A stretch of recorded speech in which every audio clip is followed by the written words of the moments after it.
Menjadi ibu rumah tangga yang mengurus keluarga sekaligus menjalankan usaha bukanlah perkara mudah.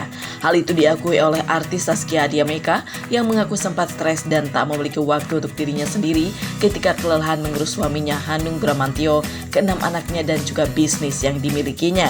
Akibatnya, Zaskia sulit mengatur emosinya, namun beruntungnya masa-masa itu telah ia lewati dan kini dirinya bisa lebih santai dan tenang menjalani kehidupannya.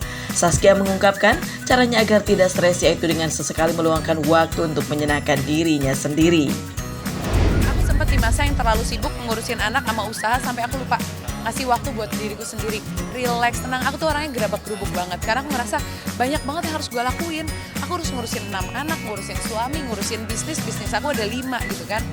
Satu hari aja diminta bagi pikiran untuk 13 hal tersebut aja capek gitu loh, ditambah harus diri sendiri. Nah tapi alhamdulillah 4 tahun terakhir aku mulai sadar bahwa aku juga butuh buat diriku sendiri. Aku butuh waktu tenang, aku butuh waktu gak terlalu diuber-uber sama semuanya. Jadi sekarang aku udah lebih pinter manage diri aja. Gak selalu tentang orang lain, tapi aku juga harus mikirin aku.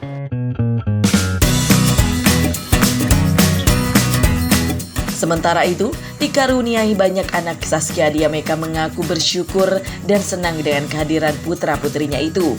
Bahkan menurutnya, rezekinya justru semakin lancar di setiap kelahiran anak-anaknya.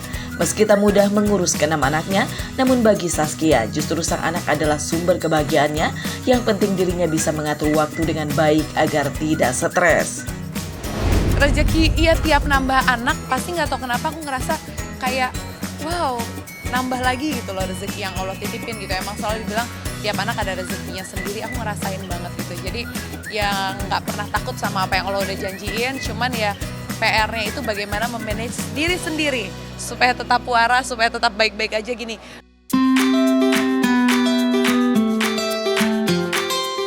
Di sisi lain, sejak menikah dengan sutradara ternama Hanung Bramantyo, Zaskia memang sudah jarang muncul di layar kaca.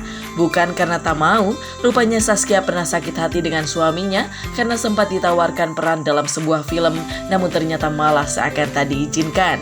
Ia pun kini tak mau ambil pusing dan menyebut bahwa dirinya kini berprofesi sebagai pedagang.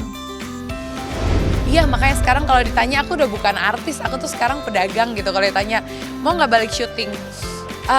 Iya mau, tapi mau aja udah gak terlalu passionate aja gitu. Karena emang udah enjoy dengan apa yang aku jalanin sekarang. Kalau dulu kan biasanya kalau sebagai public figure, artis aku datang tuh kayak emang udah diladenin, udah apa gitu kan.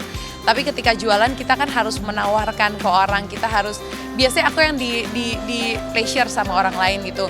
Mau apa, mau diladenin, tapi ketika kita jualan justru kan kita berbalik, aku harus meladeni orang lain. Itu tantangan awalnya, dulu awal jualan aku tiap ada customer, aku ngumpet di belakang pintu. Kayak bilang ya kalau customer udah pulang ya, terus kayak ngerasa kayak awkward, kayak ngerasa malu, ngerasa bingung gitu, harus ayo dong beli ini apa segala macam. Tapi makin lama aku belajar sih, jadi emang Rasulullah kan mengajarkan, Rasulullah itu seorang pedagang gitu. Mengajarkan ternyata dengan berdagang tuh mengajarkan banyak hal. Kita berkomunikasi dengan orang lain, soal kejujuran, soal berapa besar sih lo pengen ambil keuntungan dari sebuah produk. Terus ketika barang kamu ada reject dikit aja, customer nggak lihat, bisa nggak kamu ngomong ke mereka, ya ini sebenarnya reject sih. Banyak hal banget yang aku dapetin dari sini. Ini satu hal yang nggak pernah aku bayangkan bisa berkembang bisnisnya jadi sebesar ini, apalagi kita bisnis keluarga gitu kan. Aku, adekku, kakakku, kita ngejalanin bareng-bareng ternyata, dan dampaknya nggak cuma buat keluargaku, tapi dampaknya untuk orang-orang kecil yang nggak cuma di daerah Jakarta, karena kita juga ada pabrik di daerah Pekalongan. Ketika kita datang ke sana, kita lihat orang-orang yang terdampak perekonomian dari bisnis kita tuh langsung ngerasa, alhamdulillah ternyata bisa bermanfaat. Dan satu hal kecil aja, misalnya tukang merek gitu kan, dari merek aja itu banyak yang kebantu, tukang benang, tukang jahit. Jadi nggak cuma buat memperkaya diri sendiri, tapi menggerakkan perekonomian Indonesia gitu.